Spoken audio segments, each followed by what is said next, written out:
Hare Krishna, cooking for কৃষ্ণাতে সকলকে স্বাগত জানাই। আজকের ভিডিওতে দেখাবো জন্মাষ্টমীর দিনটা আমাদের কিভাবে কাটলো। ভোরবেলা আরতির জন্য উঠেই দেখছি চারিদিকে জল জমে গেছে, ভোরবেলা থেকেই জল পড়ছে। আর এখন বাজছে 6টা মতো, তখনও কিন্তু জল ছাড়েনি। আজকে যেহেতু অনেকগুলো পদ রান্না করা হবে, তাই একদম সকাল সকালই ঠাকুমা বসে পড়েছে সবজিগুলো কাটতে। আর তারপর এখানে মা কিন্তু রান্নাও চাপিয়ে দিয়েছে। এখানে এখন হচ্ছে 5 রকমের ভাজা, অন্য আরেকটা দিকে হচ্ছে ডাল সিদ্ধ,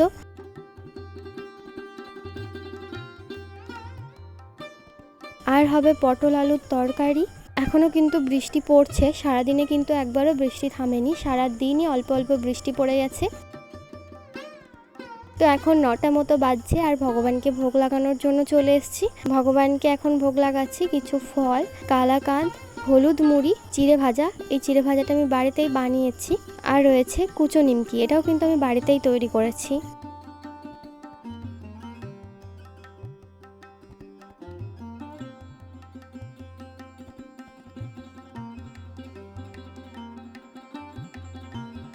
তুলসীপত্র দিয়ে ভগবানকে যথাবিধি ভোগ নিবেদন করেছি। আমি যে ভগবানকে ভোগ নিবেদন করি বা ভোগ নিবেদনের শর্ট ভিডিও শেয়ার করি, তাতে অনেকেরই সমস্যা। অনেকেই বলেন ভগবানকে নিবেদন করার আগে সবাইকে দেখিয়ে ফেলছি, সবাইকে নাকি দেখাতে নেই। তো তাদের উদ্দেশ্যে একটাই কথা বলতে চাই, আমি ভগবানকে নিবেদন করার পরেই কিন্তু আমি ভিডিওটা আপলোড করি।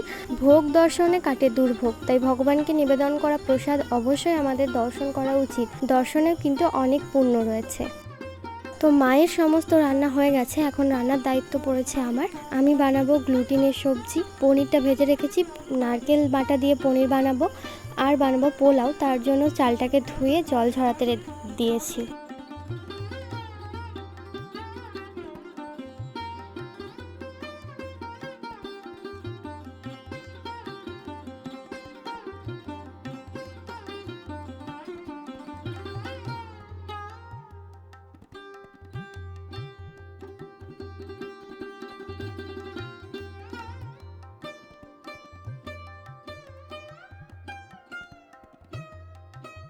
সমস্ত রান্নাবান্না হয়ে গেছে, এখন ভগবানের ভোগের থালাটা সাজিয়ে নেব।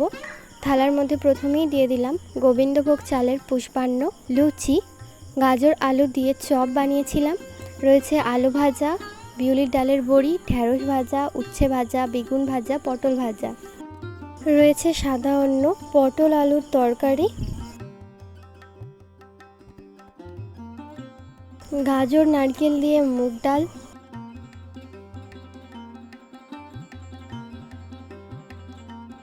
পরমান্ন, গ্লুটিনের কারি,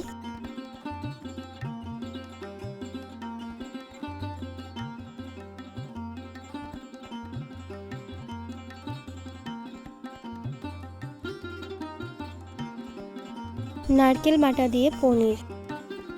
এছাড়াও রয়েছে পাঁপড় ভাজা, নিমকি, গুড় দিয়ে নারকেল নাড়ু, চিনির নাড়ু, গজা। এই গজার রেসিপি কিন্তু আমি ইউটিউব চ্যানেলে শেয়ার করেছি, আর আমি নিজে তৈরি করেছিলাম এই কেকটা। রয়েছে চাটনি, দই আর মিষ্টি। তুলসীপত্র দিয়ে ভগবানকে ভোগ নিবেদন করেছি। এখন আপনারা ভোগ আরতি দর্শন করুন।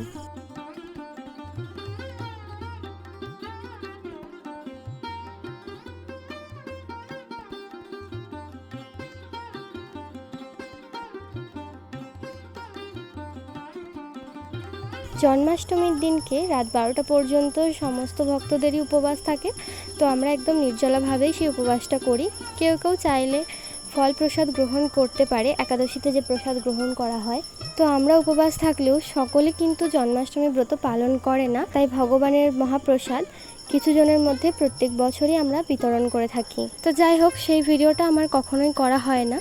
তারপরে সন্ধ্যায় ভগবানকে ভোগ নিবেদন করা হয়েছে, আর এখন মা করে নিচ্ছে তুলসী আরতি।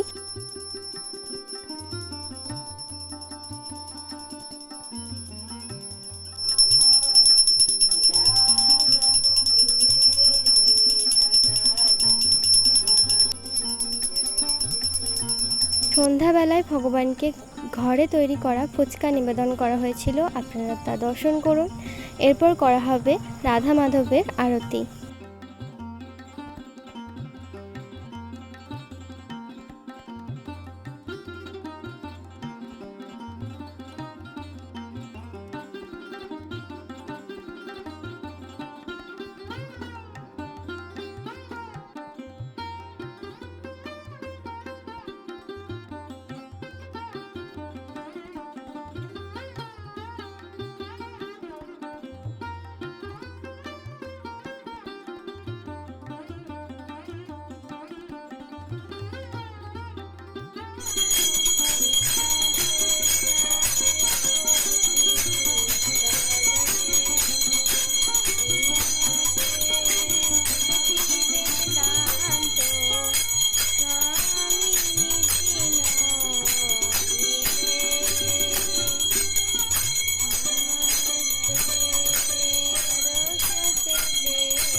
নিকটে অদ্বৈত শ্রীনি বাসচ্ছাত্রধার, নিকটে অদ্বৈত শ্রীনি বাসচ্ছাত্র হরি রাধি করি চামর দুলায়,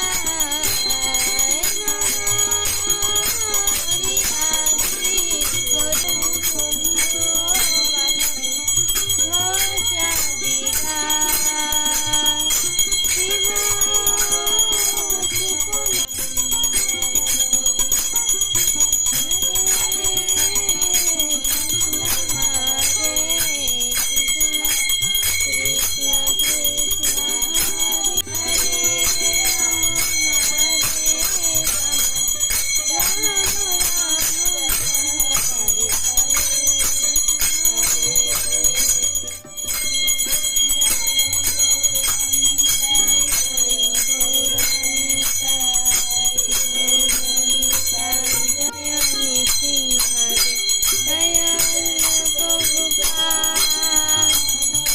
সন্ধ্যা আরতির পরে কিছুক্ষণ মা ভজন করছিল।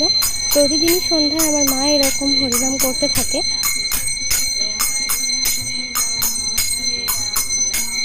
জন্মাষ্টমীতে সন্ধ্যা আরতির পর থেকে 11টা পর্যন্ত সময়টা কাটানো একটু কঠিন হয়ে পড়ে। সারাদিনই চেষ্টা করি ভগবানের বিভিন্ন রকমের সেবার মধ্য দিয়ে দিনটা কাটানোর, তাহলে উপবাসের যে কষ্ট সেটা আর অনুভব করা যায় না। আমাদের আশেপাশে কোনো রাধা মাধবের মন্দির নেই যে সেখানে গিয়ে সন্ধ্যা থেকে বাকি সময়টা কাটাবো বা ভগবানের অভিষেক দর্শন করব।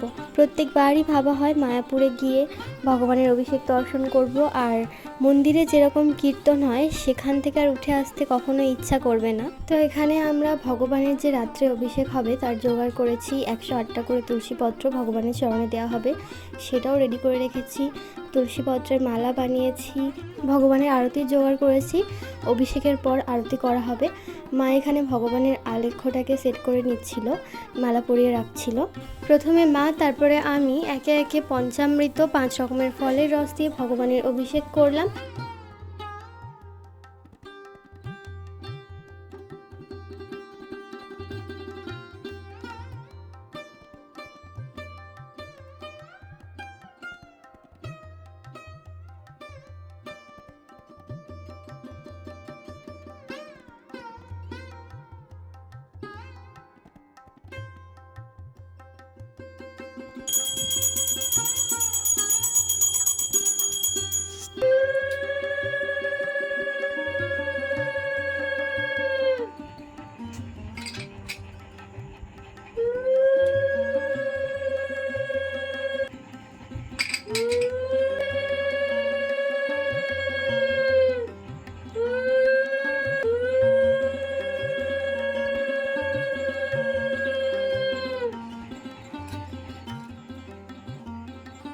তারপর ভগবানের আলেখ্যটা মুছে পরিষ্কার করে নূতন করে তুলসীর মালা এবং ফুলের মালা দিয়ে পুষ্প অভিষেক, তারপরে ভগবানের চরণে 108টি তুলসী অর্পণ করলাম। এরপরে ভগবানের আরতি হবে।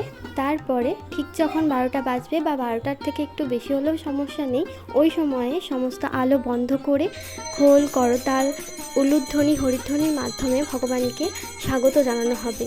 ভগবান যখন দ্বাপর যুগে আবির্ভূত হয়েছিলেন সেই সময়টা ছিল রাত্রি 12টা, তাই সমস্ত গৌড়ীয় বৈষ্ণবরা 12টা পর্যন্ত উপবাস পালন করেন এবং তারপরে ফল জল গ্রহণ করেন এবং রাত্রি 12টাতেই ভগবানের অভিষেক করা হয় এবং রাত্রি 12টাতেই ভগবানের সমস্ত প্রিয় খাবার, মিছরি, মাখন, ছানা, দুধ, ক্ষীর, বিভিন্ন তালের তৈরি খাবার ভগবানকে নিবেদন করা হয়।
তো এই খোল, করতাল, শঙ্খধ্বনি, উলুধ্বনি ওটা 12টা থেকে 12টা 5 এরকম 5 মিনিট বা 10 মিনিট মতো করলেই হয়।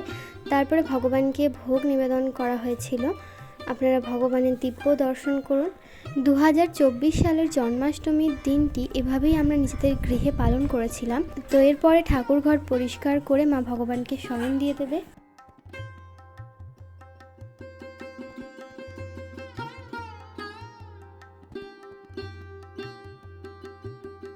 জন্মাষ্টমীর ঠিক পরের দিনই থাকে শ্রীল প্রভুপাদের আবির্ভাব তিথি, ব্যাস পূজা মহামহোৎসব। তো ওই দিন সকল ভক্তদেরকেই 12টা পর্যন্ত উপবাস থাকতে হয়। তো জন্মাষ্টমীর যেহেতু উপবাস ছিল আগের দিন, তার জন্য কিছু পরিমাণ প্রসাদ গ্রহণ করে আমরা সেই উপবাস ভঙ্গ করে আবারও 12টা পর্যন্ত উপবাস রয়েছি। আর ঠিক 11:30 নাগাদ ভগবানের জন্য অন্নভোগের থালাটা সাজিয়ে নিচ্ছি। আগের দিন সম্পূর্ণ উপবাস থাকার কারণে পরের দিন খুব একটা বেশি কিছু রান্না করা হয় না। তো ভগবানের ভোগে ছিল অন্ন, ডালের বড়া, ডাল, শুক্তো আর গ্লুটিনের কারি।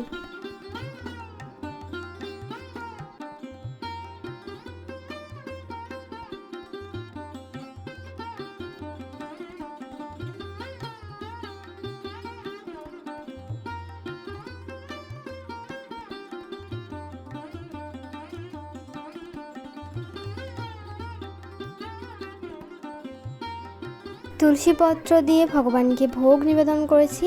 এই সময় আবার কারেন্টটা অফ হয়ে গেছিলো, তাই জন্য ফোনে ফ্ল্যাশ জ্বালিয়ে ভিডিওটা করতে হয়েছে।